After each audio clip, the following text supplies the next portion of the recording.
Trevor Zegras and the Anaheim Ducks have finally ended their stalemate and agreed to a new contract, and we have several more players on waivers today, and we have a couple of waiver claims from yesterday. We'll discuss all that coming up next.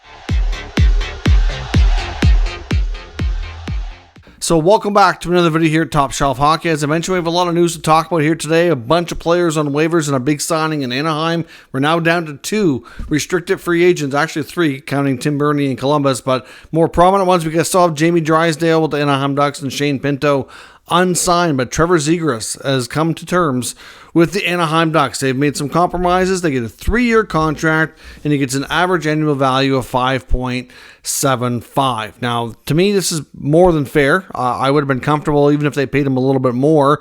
We had heard speculation that Pat Verbeek and the Ducks were offering Zegras somewhere around $3 to $4 million on this type of term, and that certainly wasn't going to cut it at all.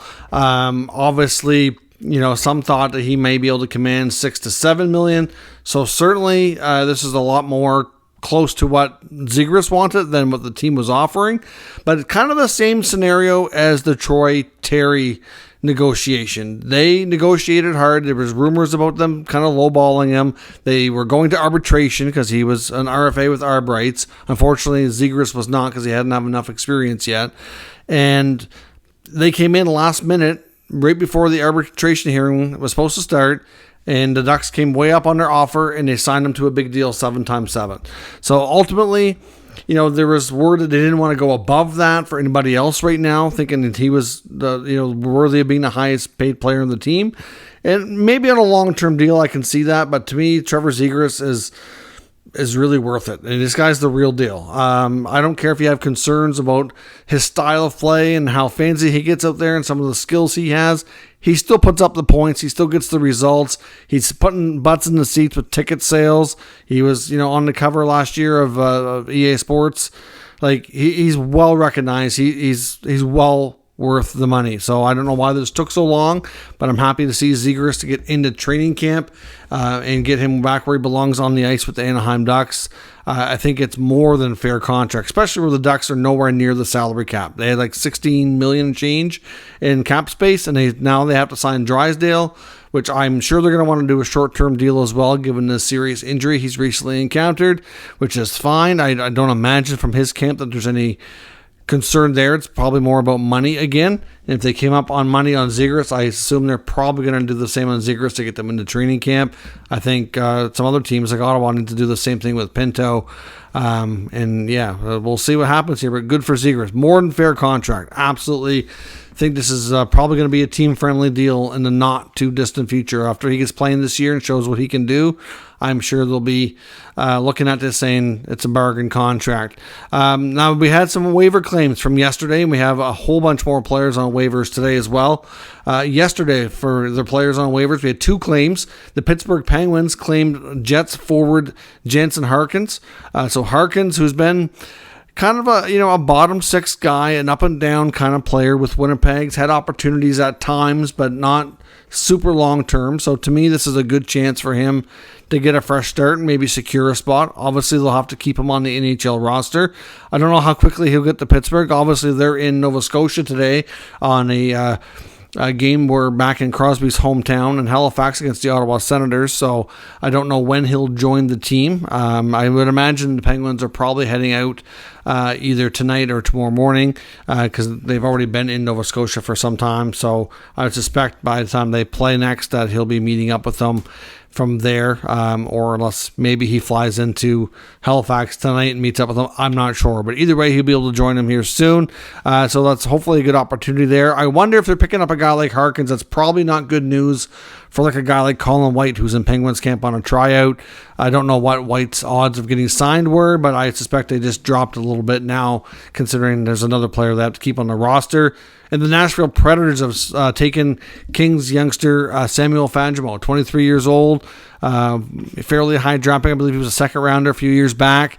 Certainly, has put in his time, played in Europe. He's got a few years now in the minors, has limited NHL opportunity. And like I said, even though the Kings were going through a rebuild, a few years back, they started loading up on making between free agency and trades and really adding veterans. And I think a lot of that was because of they were under, I think, a little bit of pressure from the veterans like Drew Doughty, Anze Kopitar, that they wanted to, if they're going to stay there, they wanted to be able to be more competitive and have a chance to win now and not be in a total rebuild where they're completely out of it for an extended period of time.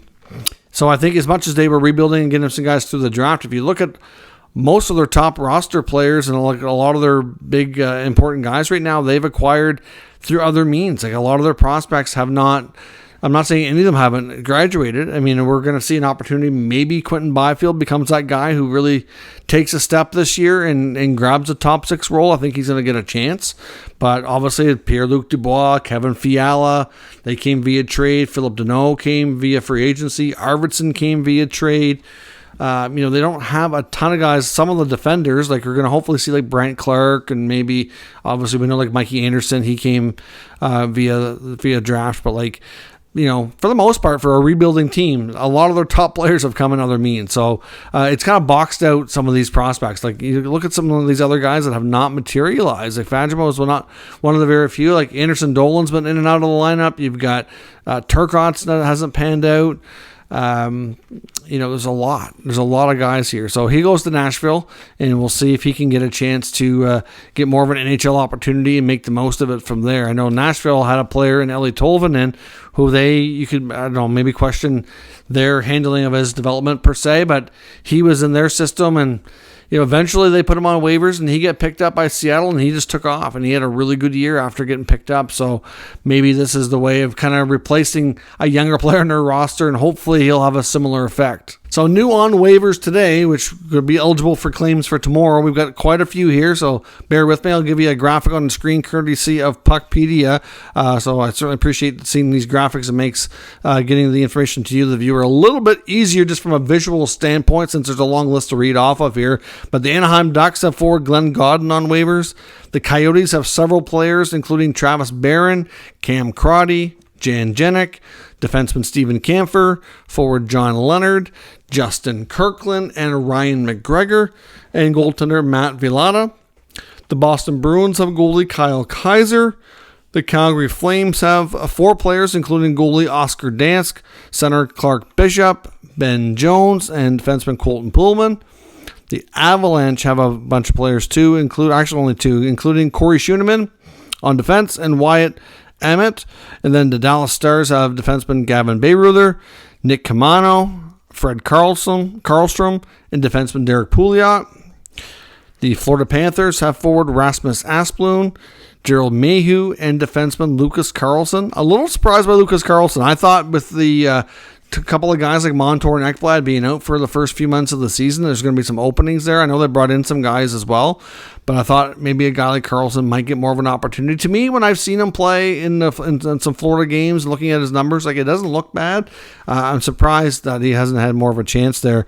In New Jersey, we've got, in New Jersey we have Kyle Criscuolo, and then in Philadelphia we've got Louis Belpidio, Victor Mete, Cooper Marody, Adam Brooks, and Rhett Gardner. So there's not as much there. Like lately, you've seen some of these guys like Fagemo and Lassie Thompson the day before, Harkins. Like some of these guys were actually fairly high picks when they were drafted, and they certainly were looked upon as having a good skill set and pedigree that the other teams are interested in to see if they can turn them into realizing more of that potential. If you look at today's list, there's not as much of that available. So I don't know if we'll get some claims or not. I mean, there's a few guys that are getting a little bit older. I mean, at one point they were looked upon as being really good prospects, like Victor Mete and Adam Brooks. I don't know they'll get picked up. I would say probably not. Rasmus Asplund, I mean, did okay in Buffalo before he ended up in Florida. But again, I don't know that there's really much on today's list. The last couple of days, I said I thought there was going to be claims. I know Fagemo was one of the ones I thought. Lassie Thompson the day before. Yesterday I was saying there was a couple of the LA guys I wouldn't be shocked if they get picked up, and at least one of them did. So, I don't know that we'll see a claim for tomorrow. You never know. We saw a pickup with Ty Emerson a couple days ago now, and that one surprised me a little bit, but at the same time I can see the appeal. Young right shot defenseman who does seem to have some potential, so certainly depending on the team it makes sense, some more than others, so we'll see. But I won't be shocked if we don't have any claims on this list for tomorrow. But at least we got Trevor Zegras signed, some waiver claims. So there's 2 guys changing uniforms, and then Zegras getting back into action, and so we'll go from there. So we'll be back later with another news and video regarding all the news and any trade talk around the NHL. So stay tuned for that later on in the next few hours. If you're new to the channel, make sure you subscribe and stick around. We'll keep you up to date with all the news, rumors, and analysis of all 32 NHL teams. Thanks for watching, and I'll catch you next time.